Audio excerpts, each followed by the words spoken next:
ده سؤال مهم لانه سأل السؤال بصياعه. امسكي نفسك، خلاص ده اخر سؤال انا خلصت.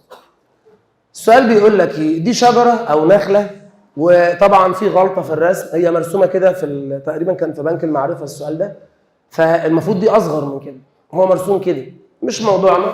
بس بص الترقيمه اللي تحت مترقم N1، ده مترقم N2، ده مترقم N3. سيبك من السؤال، لو انا قلت لك رتب لي معاملات الاوساط من حيث الاكبر للاصغر. المعامل الاكبر في الكثافه الاعلى، الكثافه الاعلى فوق ولا تحت؟ اخر كلام فوق.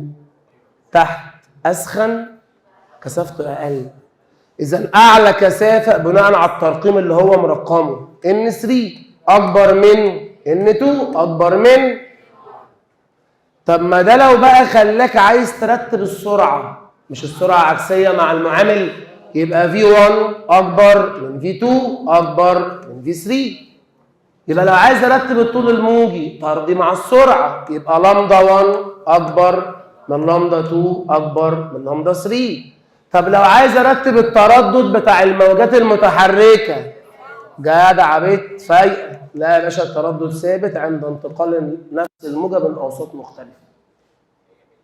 طب هو عايز كل ده؟ لا، انا بقول لك اي احتمال للسؤال. هو طالب ترتيب الاطوال الموجيه، مش هيطلب كل ده طبعا. انا بس بوريك ايه اللي ممكن يتطلب، يا المعاملات يا السرعات يا الاطوال الموجيه يا استعباطك. فاللي يتطلب تعمل. فين بقى المعلومه اللي امسك منها المفتاح؟ ان الطبقات الاعلى كثافتها اكبر واللي تحت كثافتها اقل، عشان الاسخن كثافته اقل.